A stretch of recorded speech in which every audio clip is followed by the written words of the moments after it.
अभी हम लोग यहाँ पे यूनाइटेड ब्रेवरीज लिमिटेड की एनालिसिस करेंगे। और ये जो आपको दिख रहा होगा, इसने नवंबर मंथ में लगभग लगभग यहाँ पे हाई लगाया है। ऑल टाइम नवंबर मंथ में हाई लगाया है इसने लगभग लगभग 1800 रुपीज़ का। एंड उसके बाद में फिर से फेब मंथ में इसने कोशिश किया है इस के आसपास जाने का, और 1700 से इसमें एक सेलिंग ट्रिगर हो गया है। और अभी ये आज के दिन लगभग लगभग 7% डाउन है। तो ये क्यों नीचे जा रहा है, इसके पीछे का हम लोग रीजन फाइंड आउट करेंगे। उसके लिए हम लोग को फंडामेंटल एनालिसिस करना पड़ेगा। टेक्निकली हम लोग फाइंड आउट करेंगे कि ये किस लेवल से ऊपर की ओर निकल सकता है, एंड फ्यूचर व्यू चेक करेंगे। एंड टेक्निकली हम लोग इसका एंट्री पॉइंट फाइंड आउट करने की कोशिश करेंगे। तो आपको अगर वीडियो लंबी लगे तो आप 1.5 के स्पीड से देख सकते हैं वीडियो। तो अभी हम लोग इसके फंडामेंटल्स को पहले चेक करेंगे।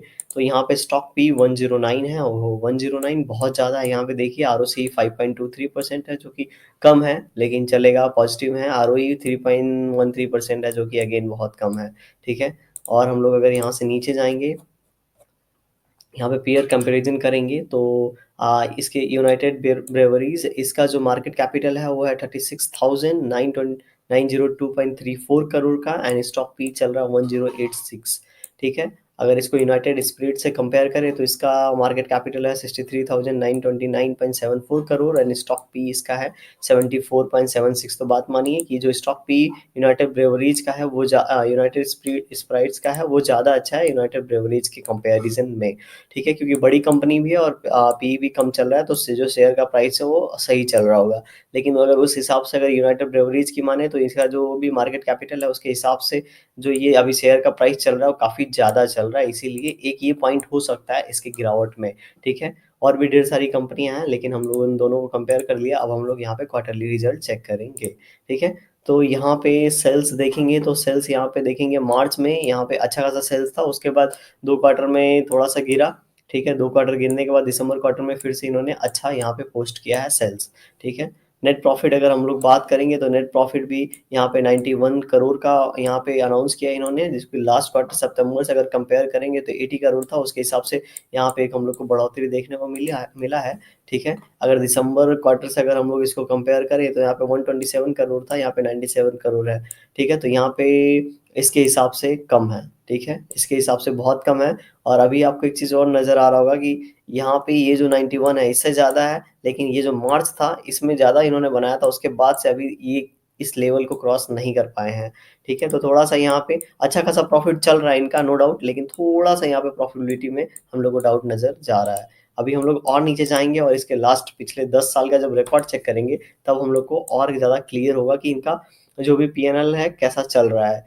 तो यहाँ पे डायरेक्ट हम लोग नेट प्रॉफिट ही देखेंगे, और यहाँ पे नेट प्रॉफिट में हम लोग एक चीज़ नोटिस करेंगे कि यहाँ पे लास्ट ईयर का है जो यहाँ पे प्रॉफिट है 113 करोड़ है। ठीक है। 113 करोड़ है, एंड उसके पहले का जो प्रॉफिट था वो 428 करोड़ था।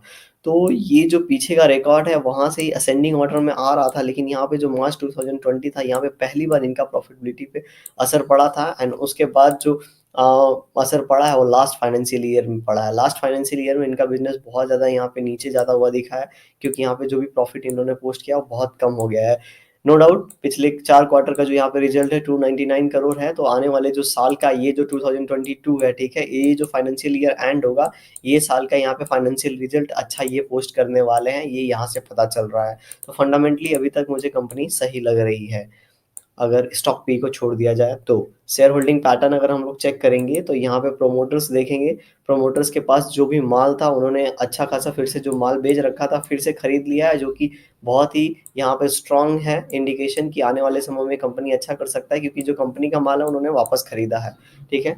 दूसरा, एफ की बात की जाए तो एफ ने जो दिसंबर क्वार्टर में जितना उनके पास लास्ट ईयर के दिसंबर क्वार्टर में 20 के दिसंबर क्वार्टर में जो माल पड़ा था, ठीक है, उससे माल अभी घटा दिया है उससे। और उसके बाद से लगभग लगभग जो भी 4 क्वार्टर उसका जो एवरेज इनके पास माल पड़ा है उतना ही पड़ा है, ना ज़्यादा बेचा है ना इन्होंने ज़्यादा खरीदा है। डीआईज की बात करी जाए तो डीआईज का इंटरेस्ट बना हुआ है, और इंटरेस्ट धीरे धीरे बढ़ रहा है इस शेयर में। तो आने वाले का फ्यूचर जो ग्रोथ है, अगर डीआईज की व्यू से देखा जाए तो फ्यूचर ग्रोथ अच्छा है, और ये हमें बढ़िया अच्छा खासा प्रॉफिट दे सकता है। पब्लिक की बात की जाए तो पब्लिक का भी इंटरेस्ट बना हुआ है। जो गवर्नमेंट के पास स्टैक था वो पिछले 3 क्वार्टर से बना हुआ है, और ये मार्च क्वार्टर में इन्होंने बहुत ज़्यादा माल बेचा है। ठीक है। तो यहाँ पे ओवरऑल व्यू देखा जाए तो ओवरऑल व्यू यही पता चल रहा है कि जो पी है वो काफ़ी ज़्यादा जा चुका था। जिसके कारण अब मार्केट अपना जो भी प्राइस है उसको एडजस्ट कर रहा है एंड प्रॉफिट धीरे-धीरे कंपनी बना रही है, जिसमें थोड़ा-सा गिरावट आया आया था एंड फिर से उसके ऊपर ये निकलने की कोशिश कर रही है, ठीक है? तो बिज़नेस धंधा इनका अच्छा चल रहा है, ठीक है? धंधे की बात की जाए धंधा अच्छा चल रहा है, बस ये थोड़ा-सा इनका जो शेयर है काफ़ी ऊपर निकल गया था इसलिए इसमें एक तरह का प्रॉफिट बुकिंग आया, ठीक है? प्रॉफिट बुकिंग के बाद अभी सेलिंग प्रेशर कंटिन्यू हो गया है क्योंकि यहाँ ऊपर जाने की कोशिश किया है लेकिन अभी आपको पता है पूरा मार्केट डाउन चल रहा है तो उसके हिसाब से कुछ ना कुछ फैक्टर्स होंगे जो इस कंपनी को कंपनी को ज़्यादा यहाँ पे नुकसान पहुँचा सकते होंगे इसलिए इसमें काफ़ी तेज़ी सेलिंग हुई है, ठीक है? और कोई पॉइंट नहीं है फंडामेंटली ये स्ट्रॉन्ग है। तो यहाँ पे हम लोग अब क्या करेंगे, अभी हम लोग यहाँ पे वीकली टाइम फ्रेम पे जाएँगे एंड वहाँ पे सपोर्ट ढूँढेंगे, ठीक है? वीकली टाइम फ्रेम पे अगर मैं यहाँ पे रेक्टेंगल ड्राइंग यहाँ पे एक सपोर्ट ज़ोन ड्रॉ कर दूँ तो यहाँ पे अभी जिस ज़ोन में है ये एक सपोर्ट ज़ोन है याद रखिएगा। अभी जिस ज़ोन में ये ट्रैवल कर रहा है एक सपोर्ट ज़ोन है और ये सपोर्ट ज़ोन लगभग-लगभग 1361 के आस-पास है, ठीक है? इस ज़ोन से अगर कहीं से भी हमको अभी 1 डे टाइम फ्रेम पे देखेंगे, 1 डे टाइम फ्रेम पे अगर हमें कहीं भी प्राइस एक्शन दिखेगा तो हम लोग बाय करने की कोशिश करेंगे। इसके बाद का जो ज़ोन है अगर इसे ब्रेक कर देता है, ठीक है? मान लीजिए 1360 को ब्रेक कर देता है तो इसके बाद का जो ज़ोन है वो 1300 के आस-पास है, ठीक है? 1300 से लेके लगभग-लगभग 1250 के आस-पास है, तो यहाँ पे 50% का ज़ोन होगा और अगर ये यहाँ रुकता नहीं है और इसके इस ज़ोन में आ जाता है, तो इस ज़ोन में हम लोग प्राइस एक्शन ढूँढेंगे ऊपर जाने के लिए। क्योंकि कभी भी कोई भी शेयर अगर फंडामेंटली स्ट्रॉन्ग है, तो बात मानिए आज नहीं तो कल वो ऊपर जाएगा और जो भी प्रॉफ़िट होगा, वो हमें अच्छा खासा प्रॉफ़िट देगा।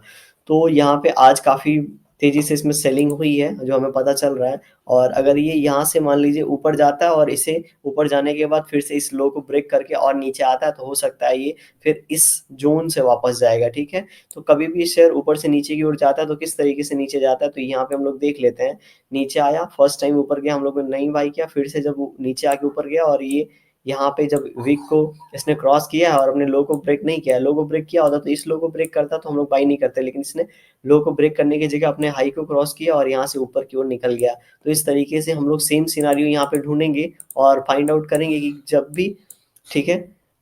जिस समय भी यहाँ पे ऐसा सिनेरियो बनेगा, मान लीजिए यहाँ से ऊपर जाने की कोशिश करता है, लेकिन फिर से नीचे आ जाता है और इसका कभी ये वीक क्रॉस नहीं करता है, ठीक है? तो हम इसमें बाय नहीं करेंगे, लेकिन अगर ये यहीं से फिर से और नीचे आता है और आने के बाद यहाँ पे 1250, 1280, 1240 के आसपास ऐसा ही कुछ प्राइस एक्शन बनाता है, तो हम लोग कुछ क्वांटिटी यहाँ पे बाय करेंगे, बाकी क्वांटिटी हम लोग जब यहाँ पे ट्रेंड लाइन ब्रेक करके ऊपर की ओर निकलेगा और तब हम लोग बाय करेंगे, ठीक है? अपना स्टॉप लॉस यहाँ पे रखेंगे। तो जैसा इसका फंडामेंटल्स है उसे देखते हुए मुझे लग रहा है अगर ये यहाँ से ऊपर की ओर निकलता है एंड वीकली टाइम फ्रेम पे बात मानिए अगर ग्रीन कैंडल बनाता है, ठीक है? वीकली टाइम फ्रेम पे जब भी ये यहाँ से ऊपर की ओर निकलेगा और ये जो ट्रेंड लाइन है इसको ब्रेक करके ऊपर ट्रैवल करने लगेगा, जब 1500 का लेवल ये क्रॉस कर देगा तो आने वाले फ्यूचर में इसका जो लेवल है वो काफ़ी ऊपर जाएगा। हो सकता है नेक्स्ट 2 ईयर्स में इसमें हम लोग को 2000 का लेवल देखने को मिले। 1 ईयर में भी हो सकता है लेकिन ज़्यादा मान के चले तो ज़्यादा बेटर है।